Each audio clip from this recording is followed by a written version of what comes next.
everyone. My name is Mustafa. I am the president and founder of Legally Bright. By me, I have my colleague, VP, Anywho, and we are very excited for you all to join us here and have Mr. Steve Schwartz, founder of LSAT Unplugged, be here with us. Thank you so much, Steve, for willing to collaborate with us on this event and giving us an opportunity to ask a few questions about the LSAT and help our members get a better understanding of the new LSAT Flex. First, I would like to give Annie an opportunity to introduce herself and perhaps share anything that she likes. Yeah, sure. So hi everyone, my name is Annie. Like Mustafa said, I am part of Legally Bright as well. And our objective with this Legally Bright is basically to help pre-law students and to give them access to information around law school. So we're hoping that through this, pre-law students who are looking to take the LSAT or even interested in applying to law school will have the opportunity to talk to Steve, who is basically like an expert in LSAT and knows everything about the LSAT. And I think I should preface by saying that because I'm aware that we do have audience from, I guess, some from the States as well. Mustafa and I are actually Ontario law students and we're based in Toronto. So just to preface that, and yeah, so that's basically what I have to say. And I think we can jump right into our discussion today. Absolutely. I mean, it's definitely a test that is not easy. Annie and I have been through it. I'm sure you have been through it. And it takes a lot of time and dedication. I personally had to put in at least 8 hours of studying a day while working part-time, trying to make money on the side. But it is definitely not an easy test. And for those who are willing to take the test, I highly encourage not to take it lightly and put in as much hours as possible. Annie? Yeah, totally agreed. I think I made the mistake by, doing exactly what you said, leaving myself not enough time to study. And I was also kind of doing it after undergrad. And I probably only really studied hardcore for 2 to 3 months. So it was hard for me to get the score that I wanted. And I wish I would have left more time to study for the LSAT. I don't know if Steve, you have any, I guess, suggested timeline in terms of studying for the LSAT and just from your personal experience. Yeah, I certainly do. Definitely. Yeah. I mean, a lot of folks will typically spend 2 to 3 months and invest that amount of time only in studying for the LSAT. And that's how a lot of traditional in-person prep classes would be organized. But in my view, in my experience, it typically takes 5 to 6 months to reach your fullest potential on the exam. In my case, I studied for it kind of casually on the side at first, and I was in for a rude awakening when my scores stayed in the low 150s for several months when I was aiming for a top 14 law school. It ended up taking me an entire miserable year to achieve a 175 in the end. And I wish I had done a lot of things differently. I don't think it needs to take anybody a year, but definitely in my experience, those who tend to do the best tend to spend a bit longer, closer at least to 5 to 6 months. Right. That makes sense. I guess so. My next question is, a lot of students have been advised to take a diagnostic test before, studying for the LSAT, just to get a better idea of where they're starting. And I've heard of questions where it's like, if I'm starting in the low 140s or even 130s, do I have the potential to, aim for 100 and 160s, 170s? What's sort of your input on that? Yeah, you certainly can. It just takes a lot of work. And that's a reason I don't typically recommend cold diagnostics. I rarely encounter anybody who's happy with their cold diagnostic having done no prior studying. And I'm curious to hear from both of you if you're willing to share what your initial diagnostic scores were and how things changed over time as you studied more. I can go first. The first test that I took on my own, I think I scored roughly, I believe it was a 143. And that was without studying for it. And for the first time, I just wanted to see where my skill set is and what areas I need really improvement. And then afterwards, I took a course and also did a diagnostic test there, scored roughly around the same range. And then I studied, as I said, 8 hours a day, try to improve some of the weaknesses that I was able to identify when taking the practice tests. And over time, just a lot of work and dedication, I was able to improve in certain sections. But the most difficult section for me was the logical reasoning. And there's two sections of that, I believe, in the LSAT, at least before LSAT Flex. And so that was a big sort of obstacle for me because since there are many questions on it, you need to do really well in that section to really get the score that you want, or a competitive score. So most of my time went towards improving that section. I was fairly good at logic games and also reading comprehension. Reading comp was because I studied law and society for my undergrad, and I was sort of used to reading a lot of cases and being able to identify arguments, like the structure of the paper, and sort of weaken and strengthen what the authors were arguing in the case. So if you do have a background in reading legal cases or even writing essays, I think reading comprehension might be relatively easier. But in terms of logical reasoning and even logic games wasn't as difficult as logical reasoning. But that was sort of my experience. And over time, as you mentioned, Steve, you have to take roughly 6 months studying for it. I believe I studied after I graduated from undergrad. So I did 4 years of undergrad, and I took a year off to study for the LSAT. And within that year, I studied approximately 7 months, I believe. And I also prepared my law school application. So I gave myself enough time to study for it. And eventually I was able to get a score competitive enough to get into Osgoode Hall Law School, which is a law school here in Toronto. I really appreciate your sharing that, Mustafa, because I think too many people posting online, they only post about their success stories. They only post about the ending point, but they don't feel comfortable oftentimes sharing the starting point. And it's great to hear that you started in the low 140s, yet you were able to successfully get into a great law school. You're there now. You're obviously doing fine. And you can improve significantly. That's the key. So back to Annie's question, can you start in the 130s or 140s and improve significantly? Can you get into the 160s? Can you get into the 170s? You absolutely can. And I'm living proof of at least going from the low 150s to a 175. I've seen many students do the same. It just takes more work than folks initially might think. But like I said at the beginning, this is a harder exam than most, if not all, exams that the typical pre-law student has encountered up to this point. So it just takes more work, and it takes more dedicated, focused time blocking it off in your schedule, which is hard to do, especially when you're in college and you've got other obligations that are actually scheduled by default. You've got to carve out time for the LSAT specifically, which requires a bit more deliberation than people might typically do at first. Right. I mean, there are a lot of times when you actually feel like giving up, because it becomes so frustrating when you keep practicing and practicing. And even after like 3 to 4 months, like my score wasn't as improved as I wanted it to be, like starting around like 143. After like 3 months of practice, I had only improved by 7 points. I was at a 150. And then later on, as I practiced more and took another 4 to 5 months studying for it, eventually, I believe the highest score that I got in terms of practicing was a 168.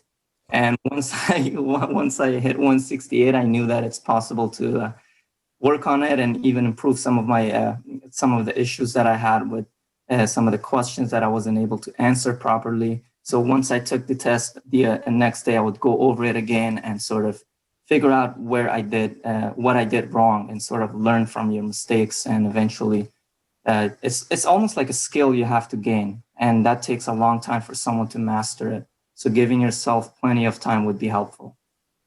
Yeah, I want to call out one thing you said, which I think is really important and doesn't get enough attention typically, which is learning from your mistakes, engaging in that in-depth review process. For me, that was the biggest breakthrough when I stopped taking exam after exam and obsessively measuring my results, tracking them on spreadsheets and hoping that something would magically change when, at that point, there were only, I think, 40 something numbered exams.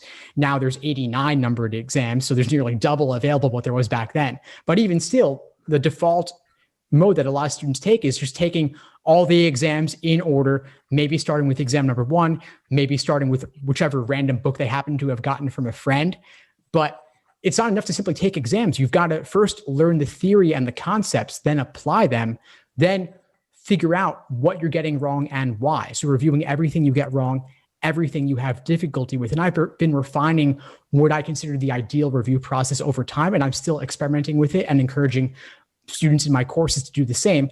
But I've distilled the best I've learned up to this point in what I call the Socratic review method, where you analyze, let's say for logical reasoning, the short argument, also known as the stimulus, the question stem, and the answer choices to see exactly where your misunderstanding comes from, reviewing it in depth, even writing out your own explanations, articulating it out loud, not just in your head. Because in your head, it's too easy to say, oh, I get it now, and move on after looking at the answer key. But you've got to slow it down. I'll tell people, bring me the 3 to 5 hardest problems you've recently encountered, and we'll review them in excruciating detail. I had a class last week. We reviewed just one reading count passage, took us an entire hour. We didn't even get to all the questions, just that one passage. It's hard work, but that's the key. And I think a lot of it does relate to law school, reviewing in depth. But tell me your experience. What's it like in law school? Oh, law school. I mean, some of the skills you gain through studying for the LSAT definitely helps. As I mentioned, like if you do well in the reading comprehension section, you're able to sort of figure out the arguments, the weaknesses, the strengths within a given paragraph. Then that certainly becomes useful when it comes to when you're studying for your law school exams or when you're completing cases, and even logic games. For example, recently in my torts class, we talked about how damages are distributed and how different parties are held liable. I mean, knowing how to navigate through some mathematical equations and being able to identify different elements within an argument that has like mathematical equations, I thought logic games really helped me in that sense. So it is like I've heard a lot of people say that the LSAT does not really say much about your intelligence, or it can't prove whether you can do well in law school or not. To an extent, that is true, but at the same time, I feel like the skills you gain through the LSAT certainly be helpful and useful when it comes to completing law school readings or doing well in the exams, and even in everyday life. I mean, it's important skills to have, even when you're arguing with someone, or even when you're presenting or engaged in a conversation, an intellectual one. So definitely, it has more perks than just academic. I think on my part, I appreciated from the LSAT, at least, the skill to be able to synthesize whatever I just read. So I think that made me realize how important it is to break down the stimulus in order to understand something, because in the beginning, when I was studying for logical reasoning, I didn't feel like I understood the stimulus enough, but because I was sort of rushed in time, I sort of went down to the answer choices first. And I'm like, okay, let me just look at the answer choices and figure out the question from there. But I figured, as time went on, that wasn't the right way to go about it. And that sort of dragged my score down. So just going back to what I learned from LSAT, just being able to read something and then synthesize it, because in law school, the amount of readings you have to go through is ridiculous. And it really helps to be able to, read 20, 30 pages and then being able to summarize it and know exactly what the point is from those 30 pages. Wow, that's a great point, Andy. I'm glad you raised it. A lot of times folks will read the argument, they'll read the stimulus, and they'll be like, I kind of get it, but I'm not really sure. Let me look at the question and the choices and see if those help. They're never going to help. They're never going to help. The choices only make sense in the context of the stimulus, because they're asking you to strengthen an argument or weaken an argument or find a parallel argument. How can you find a parallel argument if you don't know the original argument? How can you strengthen the argument if you don't know what the argument is that you're dealing with? And so slowing down and understanding the stimulus first, or at least understanding it in depth, is really important. In a way, the question stem type is almost arbitrary. I could take any necessary assumption stimulus and turn it into a flaw question. And I find it really useful to reframe it. If you say there's a gap in this argument, what flaw is the argument guilty of versus what is an assumption underlying the argument that the argument requires? It's pretty much the same thing. The only difference is whether we give the person making the argument the benefit of the doubt or not. But we're interpreting how reasonable the argument is, in other words. LSAT tells us how to view it. Are they reasonable or not? Doesn't matter. LSAT tells us the perspective. Either way, we still got to evaluate that gap. Also, something that you said, Mustafa, jumped out to me as well about how the LSAT relates to law school or not. And of course, you would imply that it does to some extent. And I think that's important to recognize because folks will say the LSAT's dumb, it doesn't test anything. And it's true, your LSAT score certainly does not define you. It does not define how well you will do in law school, does not define how you will be as an attorney or whether you'll even pass the bar. But there is still some relationship specifically between LSAT scores and first-year law school grades. That is the correlation. That's why the LSAT is considered a valid and reliable admission test, but it's not meant to indicate how successful one will be in their legal career, certainly. Absolutely. I definitely agree with that. And as I mentioned, the benefits are certainly, they show themselves when you're completing the readings and even when you're in class. So speaking of the LSAT and we understand there's a new LSAT now, LSAT Flex. How different is that from the LSAT that Annie and I wrote a few years ago? What are some of the major differences and how should students, I guess, prepare themselves for this new LSAT Flex than they would have had it not changed? Yeah, great question. So the LSAT Flex is more similar to the regular LSAT than it is different. So you've still got logic games, logical reasoning, and reading comprehension. The question difficulty is no more or less than the regular LSAT, and law schools do not care which one you take. So a 180 on the Flex is just as good as a 180 on the regular. A 160 on one is just the same as a 160 on the other. Law schools do not care. LSAC has vouched for the Flex as being equally reliable, equally valid, and law schools take them at their word, and they should really, because they're really sticklers for specifics. They're big on their data analysis. They wouldn't put this out if they didn't think it was a good exam. That being said, though, of course, there are some differences, especially in terms of how students should prep. So first off, why is there an LSAT Flex?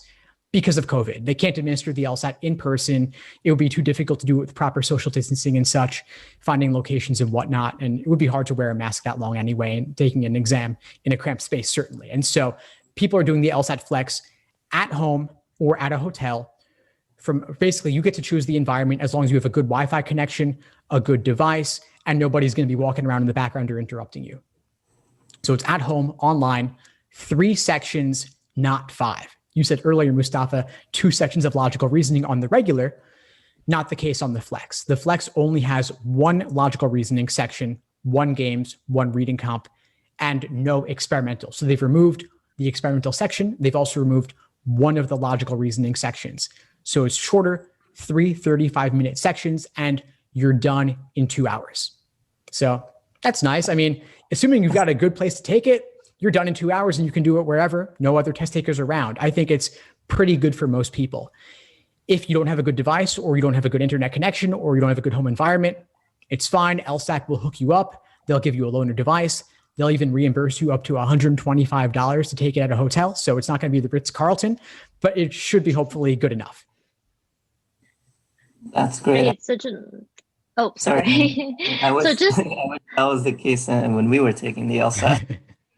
Instead of 5, 3 sections, that's pretty helpful. Yeah. Yeah, I guess just building off of that point, logical reasoning was actually, one of the more opposite from you, Mustafa. I just couldn't do reading comp. So how do you think, Steve, this affects students who are sort of reliant on logical reasoning to boost their score? Because suddenly you have 1 LR section when you can have 2 in the in-person LSAT. Does it make a difference? That's a very reasonable question because, of course, while the regular LSAT and the Flex are said to be similar, obviously there's a difference in percentage. Logical reasoning was half. Now it's approximately 1/3. And so if you loved logical reasoning, you may not love the Flex. You might want to say, well, I would prefer the in-person when it's available, but who knows when that will be. So theoretically, you could wait until there's a regular LSAT, if and when there will be a regular LSAT in the future. I certainly hope, fingers crossed. But I also love the Flex and the benefits of taking it, a shorter exam, taking it from the comfort of your own home and such. But if you love logical reasoning, what do you do? Well, I would say, first off, focus more on reading comp prep, because reading comp and logical reasoning are somewhat closely tied. In both cases, you're evaluating difficult, dense text and answering questions about it. The difference is that a reading comp passage is a lot longer than a logical reasoning stimulus. But I would encourage folks to try and at least get a sense of what the similarities are between the two, looking for those arguments in reading comp, even if they're a bit more buried, and devote more time to reading comp, because reading comp is actually the largest section percentage-wise. Even though there are 3 sections, reading comp has the most questions on the exam. So games has approximately 23 questions, reasoning has approximately 25, and reading comp has approximately 27. So reading comp gets 27 questions out of approximately 75. So it's actually the most significant percentage-wise. So I would say folks may want to spend a little bit less time on logical reasoning prep than they would have for the regular LSAT, and a bit more time on games and reading comp. So just off of that, how do you suggest students study for reading comp? I've heard a lot of prep books that focus on logical reasonings and logic games, but not so many on reading comp. And I've heard the best way to study for reading comp is actually just taking prep tests like over and over. Is that true, or do you have any suggestions? Yeah, so reading comp is definitely not as sexy, doesn't get as much attention, but it's really important, especially on the Flex. And so I would suggest students, of course, do lots of passages, review them in depth, but obviously I want to say more than that. Like I said, I mentioned earlier, I do these reading comp deep dive sessions in my courses online, where we'll take one passage and go over it in excruciating detail, sentence by sentence, line by line, word by word. We'll go slowly. I will basically encourage students to summarize and paraphrase every single piece of the passage. Leave no stone unturned. Make sure you understand everything. And if there are certain vocabulary words you may not have previously known. I was doing a passage earlier this week with students in class, and we encountered the word histrionics. Histrionics is not a word that we typically use in everyday life. Not everybody knows what it means. And especially for non-native speakers, it can be tougher sometimes. And so folks will want to devote more time to it. Of course, look up words you don't know, but then also do what you can to understand the word in context. Save a running list of them, but also what would you do if you couldn't look it up on test day? How would you figure it out given the context, or how would you get around that word and still get a general sense of the tone and the direction of the passage? This takes time. So I wouldn't simply say, do exams and move on to the next ones. Do fewer passages, maybe even spend an entire day doing just one section, but reviewing it in depth, analyzing it, deconstructing it, dissecting it. It's a lot of work, but it's worth it. I would also say, summarize the main idea, paraphrase it, articulate it separately, or in a way, pre-phrase it. So there are often questions on reading comp asking you, what's the main idea? What's the primary purpose? And so they're asking questions. This is of course, a multiple choice test. So you don't need to fill in the blank with your articulation, but it can be useful to articulate it for yourself first to better spot it when LSAC uses, of course, their much more difficult description of it. That makes total sense. I remember that one passage when I was writing my real LSAT. It was about peptides. And as an arts major, I had no idea what, peptides were and how they work. And when I saw that passage, I don't know, like my whole mind just went blank because I had no idea. And I was reading the words. I understood words, but not sentences.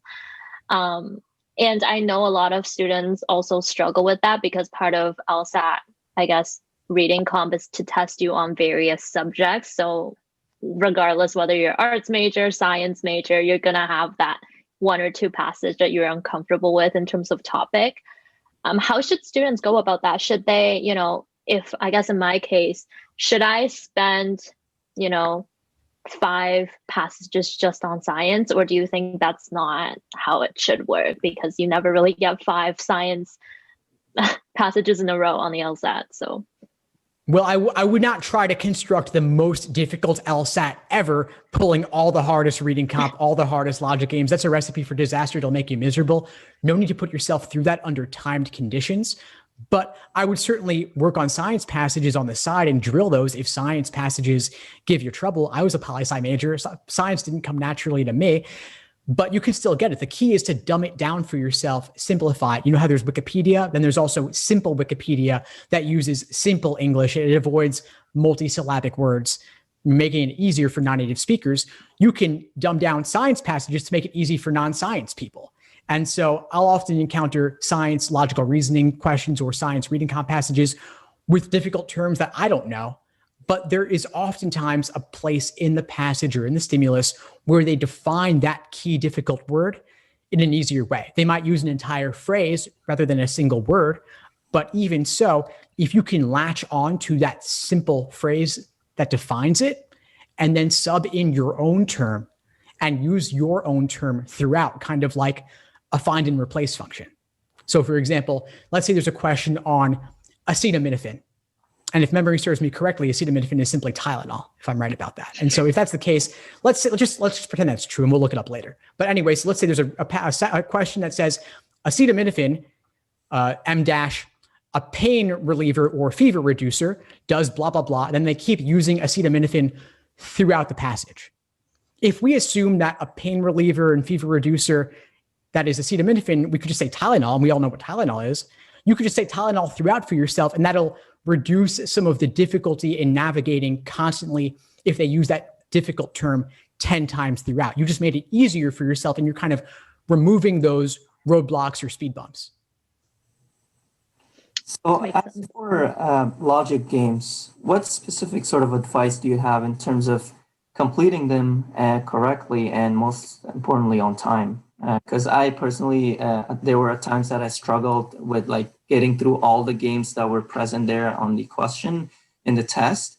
So I would sometimes get like 4 out of the 5, for example, done. And then 5th one, I wouldn't even have time. So the questions for the 5th game, I would, for example, guess. So what specific advice or tips do you have for those students who are struggling with logic games, and how can they improve? So there's 2 big ways to get better at games. And by better, I'll say faster, then I'll zoom out from there. So you get faster at games by making more inferences up front and maximizing your use of previous work. A lot of times, just as students will oftentimes go right into the questions in logical reasoning without thoroughly understanding the stimulus, in games, you have a stimulus also, and it's the rules and the initial setup that you could make from the rules. But you don't want to simply set up the game with the rules as they're given to you. You want to actually go beyond that and make inferences, looking to combine the rules together wherever you can. Oftentimes, if there is the same variable featured in multiple rules, you can link those rules together to derive an inference. And games is all about testing the inferences that they hope that you'd be able to make. Then maximizing use of previous work basically means that you draw hypothetical local scenarios over the course of the game, specific diagrams related to a particular question, but those are still valid diagrams in general. And so they may serve you later in the game as you're solving more general global questions. Now, for folks who have a hard time with accuracy on games, aside from the speed issues, I would encourage them to drill setups. So basically, do a bunch of games, but ignore the questions at first. Just set up the games, making sure that you're diagramming the rules accurately, and you're making a diagram that best reflects the task they're asking you to perform. So some games are involving putting things in order or sequencing them. Other games involve grouping, where you're choosing some variables and not others, or associating variables of one category with those of a different category. So you want to make sure that you understand the task correctly, and you've created a diagram that reflects what they're asking you to do. So you can do these setup drills and then check your diagram against explanations and see how it matches up in style or accuracy, and then go from there. So I guess having a really good understanding of what game types there are would be certainly helpful in answering the questions on time and correctly. Now, I also understand that one of those games that appear on the LSAT mostly might be a miscellaneous game that you have, I guess you're not familiar with the format of it, what advice do you have in terms of tackling that sort of game type? Yeah, so I call these curveball games, but basically they're just simply games that don't fit the mold of a standard game. Like I said, ordering, grouping, those are pretty typical. There are plenty of those out there. People generally know what to do after they've studied for a while, but the curveball games, they throw folks for a loop. And I would say drill those, and I do say drill those, but you also got to understand that you can't blindly copy techniques for those because by definition, they're unique. So like, for example, like if you've seen a unicorn before, a unicorn isn't a unique animal, but seeing that won't prepare you to see a dragon because they're totally different creatures. So I would say basically get used to throwing yourself for a loop, get used to putting yourself in those uncomfortable, unfamiliar situations so that you can recognize that although the task may seem different, the diagramming style may be different, at the end of the day, the underlying theory is constant across game types. They're looking for you to make inferences. They're looking for you to take abstract rules and form a generalized interpretation for yourself that you can apply consistently throughout the game. Awesome. Thank you. I remember on one of my LSATs, a game threw me off, and turns out it was a circular game. And when I was prepping for the LSAT, I remember hearing people say, don't focus so much on the circular games because those sort of appeared in the older tests and not so much in the newer tests. And guess what? It showed up on my real LSAT. So I guess my question is it worth focusing on those games that are sort of not common when you're on a time crunch? Yeah, so that's a thing that comes up a lot. And I was actually going to bring that idea up, which is that although there are curveball miscellaneous games that can throw folks for a loop, and they're obviously really scary when they come up and everyone talks about them online afterwards, unless you're scoring perfect or close to it on games, I would focus more on the more common game types first. So make sure you've got ordering down before you even look at mastering curveball games, because ordering is much more likely to show up and it's much easier and more common. So I would just say start there, ordering, grouping, then the more rare, unique types. But if you want a 170 plus, typically the breakdown is that those folks are getting perfect, maybe -1 on games, and then -3 or so on each of the other sections. So it's actually, what I mean is that it's easier to perfect games than it is to perfect the others. And so for folks looking for a top score, I would aim to master games. And on that, I have a controversial question. So what is your opinion on skipping questions? Like when I see the substitute rule in games, or when I see parallel reasoning and logical reasoning, what is your take on skipping those questions to save some time? Yeah. Well, parallel questions are among the toughest. And so I could understand folks certainly at least skipping them and wanting to save those for last. And I'm talking about parallel questions in logical reasoning. But rule substitution, everybody hates them. They're actually not that bad, to be honest. They just seem weird because they're kind of infrequent. They're at the end of the game. They seem to be changing the nature of the game, but they're actually not. The whole idea of a substitution is that you're not changing anything.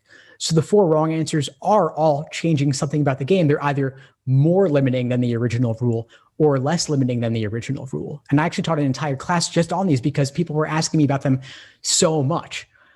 But a key takeaway I'll share with everyone now is simply drill them on the side. They've appeared on nearly every single exam since exam 57, which was about 10 years ago. Not before that, but starting with the 57. So you just basically pull out all the games involving rule substitution and do only the setup and that single exact question for each of those games, and you'll see the patterns in how to approach them. Okay, well, I didn't know that you could just pull out questions that have rule substitutions. And I guess just around that, let's talk a little bit about resources. So exactly on that, do you know of any resources that does that, where you can sort of narrow down a question that you're not super comfortable with, and then they'll sort of give you what question from what prep test focuses on those weaknesses? Totally. Yeah, I've got it all on my website, the LSAT blog. I've got categorizations for everything. I've got categorizations for logic games, logical reasoning, reading comprehension. So I've laid out ordering games by type and by difficulty, logical reasoning by all the 15 different question types, reading comprehension by topic, and not just humanities, social science, natural science, law. I actually broke it down more specifically to say, okay, well, these are all the passages dealing with objectivism versus subjectivism in philosophy, and also as it applies to science. So if you don't like that topic, you don't know the idea of what it's about, you can drill those passages. And I've done it for rule sub as well. For logic games, rule substitution questions, I've categorized those and listed them. I've done the same for the curveball games, the miscellaneous games. And so the idea of pulling out certain things to focus on, I mean, you could do whatever you want. You don't have to just do the exams as they're laid out, 4 sections as they're in the published exams, and doing them in order or timed.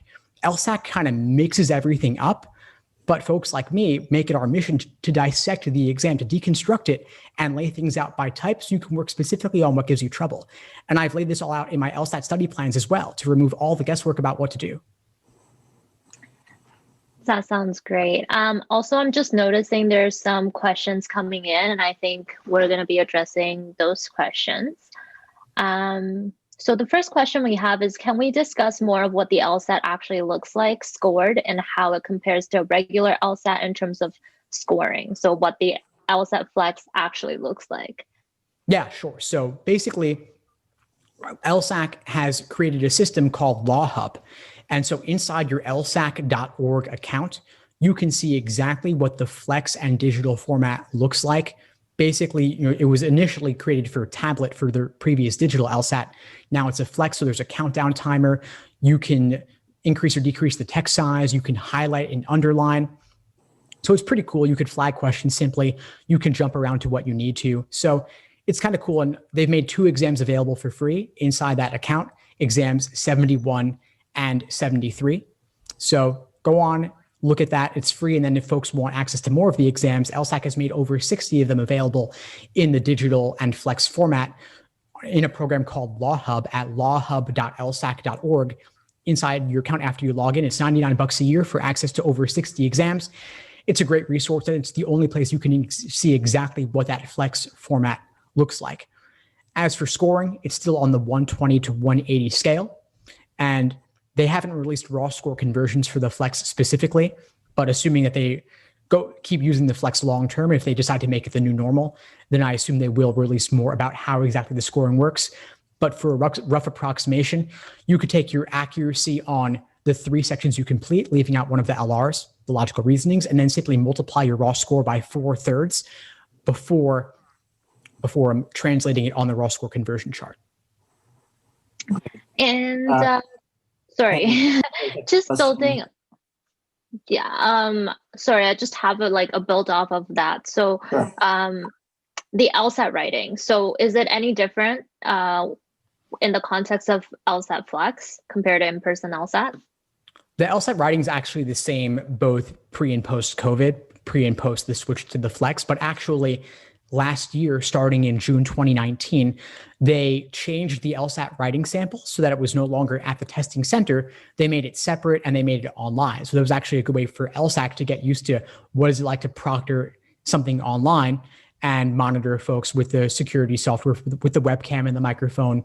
And so you do the writing later, regardless whether it was in person or online. Starting in June of last year, it's at home, online, a separate session from the Flex. So you're doing it for 35 minutes, a separate session, likely a separate day if you want. And it's not scored, but because it's typed now and it's online, law school admission officers are more likely to be able to read it because it's not handwritten. And so they may take it a little bit more seriously than previous. So there's a question here. What tips do you have for those struggling in arguments? Any resources to help? Yeah, well, I've got plenty available online for free on the LSAT Unplugged YouTube channel and podcast. I've done lots of breakdowns of different logical reasoning question types. And in particular, I would suggest folks look at that Socratic review method I mentioned to actually really get deep into the roots of what might be giving you trouble in terms of understanding an argument, understanding a stimulus, or getting tripped up by wrong answer choices. Great. So if someone asks, if you don't like starting with a cold diagnostic test, where do you recommend students begin with their studying? So typically, the reason I don't recommend a cold diagnostic, like I said, it can often be discouraging. And folks typically have to learn the same stuff anyway, because nobody really majors in LSAT in college, right? Something totally different, something totally new. I typically recommend starting with logic games because they are the most intimidating and foreign section for most pre-law students at first, but they're actually the most learnable section and the most perfectible. So I would start with games, specifically the easiest ordering games, and working up from there. If you want to start with logical reasoning or reading comp, that's totally fine. Just make sure you cover everything in the end. So I guess the next question actually is the opposite from that. So someone took a cold diagnostic, but I guess she's not sure where to start after taking the cold diagnostic, because like you have your score now and you know you need to study, but where do you start after that? And what are some resources to see where you should start? Yeah, so I mentioned my LSAT study plans earlier. I've got super detailed day-by-day LSAT study plans showing you exactly what to do every single day over the course of your prep. And they follow what I call the LASER approach to LSAT studying. So LASER is an acronym standing for learning, accuracy, sections, exams, and review. Just to briefly go through each of those, learning is theory, concepts, getting the basic rundown of what each question type involves. A is for accuracy, drilling questions by type, untimed. S is for individual timed sections. E is for exams and endurance, and R is for review. So LASER approach to LSAT prep, I have more on it. If you just search the LSAT Unplugged YouTube channel, I break it down. But basically, folks should start with taking each section, each question type, and going through that process untimed, then timed. Sounds great. We have Grayson asking, can we also discuss the study timeline to achieve the high score as well? For example, if your practice score was a 131, how would you create a study timeline with a full-time job? So I would recommend, like I said earlier, allowing at least 2 to 3 months and ideally 5 to 6 months to reach your fullest potential. And of course, it's going to be harder if you're working a full-time job. If you're starting at a 131, of course, much depends on your goals, but there's still a lot to learn. So I'd recommend allowing plenty of time, closer to the 5 to 6 months in that case, and blocking off time in your schedule to make it happen. So with a full-time job, it could be tough, especially if there are also other obligations on top of it, like family. So you're going to want to block off time in your schedule, perhaps an hour before work, an hour during lunch, an hour after work, and most of it on the weekends. But you got to adapt things to fit your particular situation. You don't have to do 20 hours a week. Even 10 hours a week is better than nothing. Do what you can. And if you only have 5 hours a week, that's fine. Just allow a longer timeline to account for that. So the next question we have is, what are some things to be aware of while testing the LSAT Flex? Do you have any horror stories to share or exam day hiccups that you've heard of? Yeah, I don't want to scare anybody. Most administrations have been going fine recently. They've worked out a lot of the kinks since they started the Flex back in March of this year.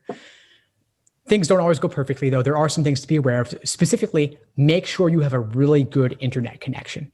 Because if your internet is shaky and it cuts out, that's a massive interruption. And during a timed exam, you definitely don't want to experience that. And so make sure your internet is solid, ideally plugging in your internet with an Ethernet cable rather than only using Wi-Fi. And if your at-home internet is not great, or you have roommates or significant others or family using the internet simultaneously, like if everybody is streaming Netflix or on Zoom calls at the same time, it's going to slow it down. Not recommended. If you can't make it work at home, again, reach out to LSAC and they will hook you up with a hotel to take it in, or they'll reimburse you to take it at a hotel.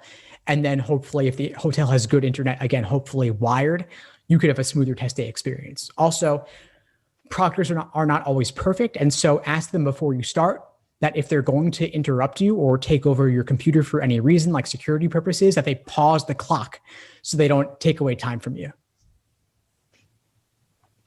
So we have Shanice asking, what tips would you recommend for studying in between LSAT exams? Let's say you did an exam in October and are planning to rewrite it in November.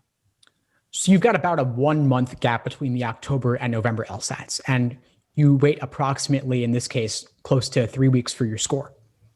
So don't waste those 3 weeks. Make use of them if you're planning to retake. Maximize every day that you can, obviously, after having taken October. If you wanted to take a few days off, that's totally fine. But I would get back to it because a month is not a long time. I would think about, how did October go? What went well? what didn't go well, so you can learn from that experience to adjust for November. So maybe if the time of day you took October didn't work for you, maybe you want to schedule your November LSAT Flex at a different time of day that will work better for whatever reason. Or if you needed more of a warm-up than you got for October, maybe you want to do some warm-up questions before you start the November LSAT Flex. But in general, I would look to drill any weak areas, focus on what gives you trouble, and take maybe 1 or 2 timed exams a week and review them in depth.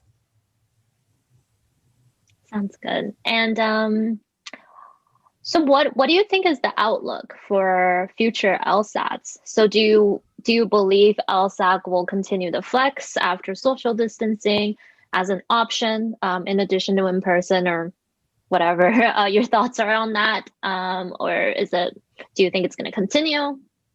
Yeah, I do think it's going to continue for a while. As for whether it will be permanent, I can't say for certain, but I wouldn't be surprised. And if we look at the flex tests this year, LSAC was announcing their decision on the flex approximately 6 weeks before each test administration for each of May, June, July, August. But then for the November LSAT, they announced over 2 months prior. So it's kind of like even they were willing to admit that the November LSAT wasn't going to work for in-person. I suspect that both January and February will be flex. Beyond that, I can't say for certain, but if I had to guess, I would say it'll probably be flex for most, if not all, of 2021. And I can't see why they wouldn't do it long-term forever. They would have to add an experimental section at some point, though, because they've got to be able to test out future questions. So I would expect that they're going to add on an experimental and allow a bathroom break at some point, either between sections 2 and 3 or between sections 3 and 4. But they've got to let you go to the bathroom at some point. So I think they'll add one back in. So it'll be 4 sections, not 3 is my prediction if they make it flex long-term.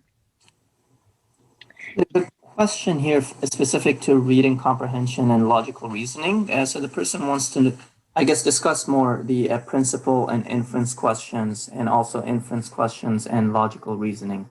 How to exactly, I guess, tackle them, and what would some tips be? Good question. And so I'm going to focus on the inference part of that because I think it's more broadly applicable. You have it in both. And basically what you're looking for is something that is highly probable based on the stimulus or the passage. In some cases, not 100% guaranteed. It all depends on the exact wording of the question stem. But even though there's a little bit of wiggle room typically, and you can read between the lines a little bit, there is always support in the passage for whatever the correct answer is. And so I would always encourage students to, with whatever they have difficulty with or get wrong in inference, upon reviewing, go back to the exact lines supporting the given correct answer, and then think about what about the wrong answer choice may have tempted you and led you astray.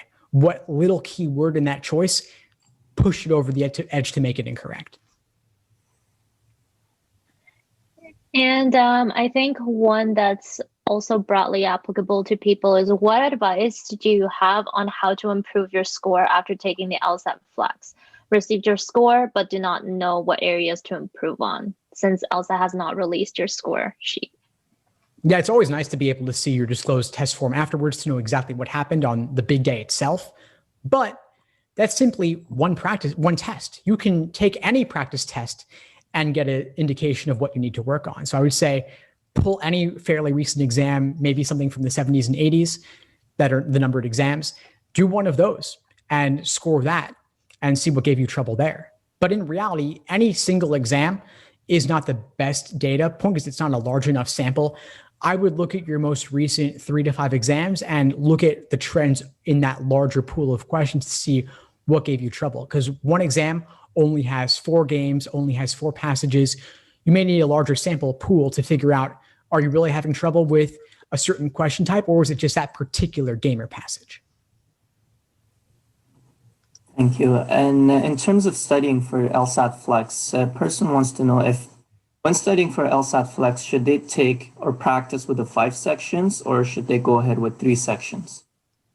If you know that you're taking a flex, I would do 3. So for folks studying for the November LSAT, approximately a few weeks away from now, actually, I would say do 3 sections. You know it's a flex. You know it's going to be 3 sections. There's no reason to do 5. I understand the idea of pushing the limits with endurance a little bit And maybe you want to do that once or twice, but I don't see the reason to make that the default when you know you're doing a flex. For those doing January or February, taking the exam then, I do predict it'll be a flex, but I understand that you may not want to bet on that with doing only 3 sections, but LSAC will probably announce on those early enough that you could do plenty of 3 or 5 section exams given whatever they decide.